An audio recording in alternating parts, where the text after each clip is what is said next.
What is going on, guys, and welcome to a brand new video. Today we're going to be breaking down why Terrorblade is the lowest win rate carry pretty much across all MMR brackets, and this was actually quite surprising to me as Yatoro from Team Spirit was definitely playing this at TI, why the best carry player in the world would pick a hero with the lowest win rate. Now I do understand win rates are not everything. You can play into counter matchups and still win. That isn't everything, but really being the lowest win rate hero, there's still a lot of people who see a lot of impact from a hero like Terrorblade, but I'm going to be giving you guys pretty much the breakdown on what makes Terrorblade good and what are the things that can be exploited about Terrorblade. Now, the heroes he is typically good up against is Lone Druid, Slardar, Templar Assassin, Broodmother, and Shadow Fiend. These are heroes that some are really popular, like Lone Druid, a little bit of Slardar. TA is not too popular right now in the current meta. Broodmother is kind of dead. It's kind of like the Broodmother spammers. Nobody's really playing that hero. And Shadow Fiend is pretty much a mid pick, which doesn't really affect Terrorblade a whole lot. And now some of the heroes he is bad up against is going to be Warlock, Axe, Primal Beast, Morita, and Darkseer. Darkseer is again another hero that's not popular in the meta, but Warlock is super popular. Axe is really popular as well. Primal Beast is probably one of the most popular heroes in the current meta right now. Morita is also very popular, especially in the hard carry position. She is always going to be a little bit viable against the Terrorblade. It's just very nice. And she has Pierce the Veil, which is a very nice ultimate, especially to not get absolutely obliterated by Terrorblade. And she does a lot of damage in the late game, so she's definitely a really big threat. And she's also being played from the support category, so you definitely need to be careful for that. One of the reasons I feel like Terrorblade is just really weak and pretty much justified to being the lowest win rate carry in Dota, it's because of the complexity of playing Terrorblade. Now, a lot of people say, well, Terrorblade is super simple. You have illusions, you push out waves, and you farm a lot. It's not really that easily. You do have a lot of turnaround potential with Sunder.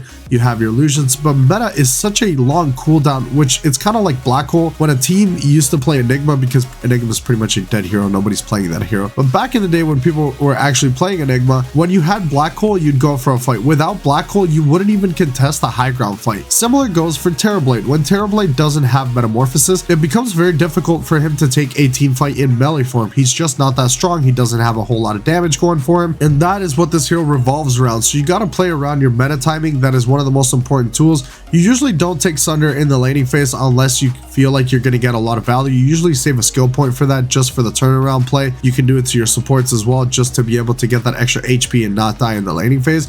But this is a hero that can easily get pushed out of lane against a hero like Primal Beast. And a Primal Beast Warlock lane is absolutely crazy, and they're going to absolutely destroy this hero, as he starts with a really low base HP pool and can definitely be zoned out. So it's very important you're playing with a strong support pairing that can help you out and that won't be shoved out of lane, especially not a passive support. Terrorblade needs a support that can go in and get the trades. That way you don't get as heavily pressured on this hero, because you will have problems. And if you have to go to the jungle at level 4, that's a really big problem, as you're not ready to jungle. You don't have your max illusions, and you need a lot of mana, which you don't have the net worth to spend a lot of money on clarities or a Ring of Bassi, as some players tend to go for. So you definitely need to keep that in mind. You need to stay in lane as long as possible until you can start taking the side camps, and you're able to push the side lanes very quickly as well with your illusions. It's also such a strength tanky hero meta that it becomes very difficult for Terrorblade to blow these targets apart, as he typically doesn't have enough damage until you get to that Daedalus Scotty timing. That is pretty much your go time, but most of the time you won't get to that because heroes are pushing high ground at 25-30 minutes. Even though high ground is very difficult to push, a lot of these lineups are being able to pressure the map a lot quicker than other lineups, and they're not giving Terrorblade the space. This is why heroes like Anti-Mage are definitely situational picks, are not heroes that you want to pick every single game, because they require a lot of farm and a lot of space from your team to make.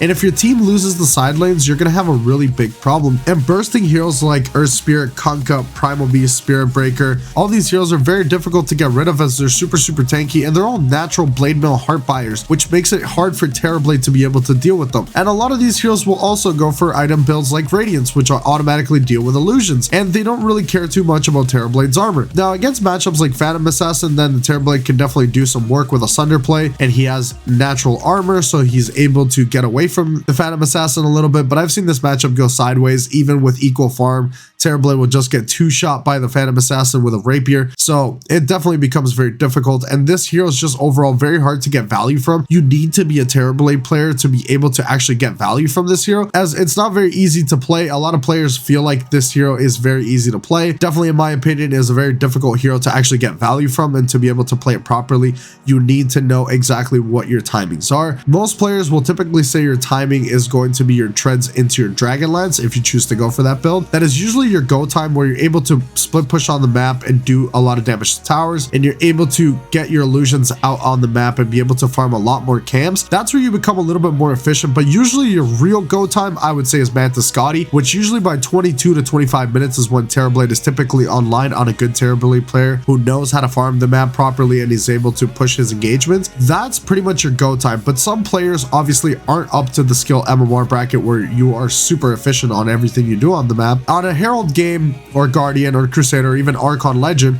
these games are very difficult for players to get the space they need to be farming all game on a hero like Terrorblade. They also don't have the farming patterns as Immortal players have or higher MMR players have. So you definitely need to keep that in mind when picking a hero like this. Are you a good farmer? Are you able to split push on the map? And do you know how to take the right team fights? It's a very difficult question to ask, and it's something that happens even in high Immortal games where people just don't know when to take the right fights on Terrorblade. It becomes very difficult because if you win a fight, you absolutely snowball, but if you lose a fight, that can put you so far behind where they can start taking your towers high ground, and if you die with meta, you're not going to spawn with meta, so you're not going to be able to defend these towers. You're going to have to just watch your buildings crumble because you don't have meta. Definitely let me know in the comment section below, what do you guys think about Terrorblade? Do you guys enjoy playing a hero like Terrorblade? What do you guys think? Is it fair for Terrorblade to be at the bottom of win rates, or should another carry be put at the bottom of win rates? This is just how it goes right now. Definitely win rates fluctuate a lot, but Terrorblade has been down there for a really long time. Definitely let me know what you guys think about Terrorblade as a hero, and if you guys are Terrorblade specialists, definitely let me know in the comment section below if you guys are picking this very situational or if you guys are still spam picking Terrorblade. I would definitely like to know. I will see you guys in the next video. Hopefully you guys learned something. Hopefully you guys did enjoy the video. A like and comment would be much appreciated. We have been growing the channel so much, and it's all thanks to you guys. I really appreciate all the support and likes on the video, and also the comments letting me know the things you guys liked about the videos, and also some video ideas. I'm always looking for video ideas to be able to keep pumping out new content. Stay tuned for the next video, guys. I will see you guys later. Take it easy.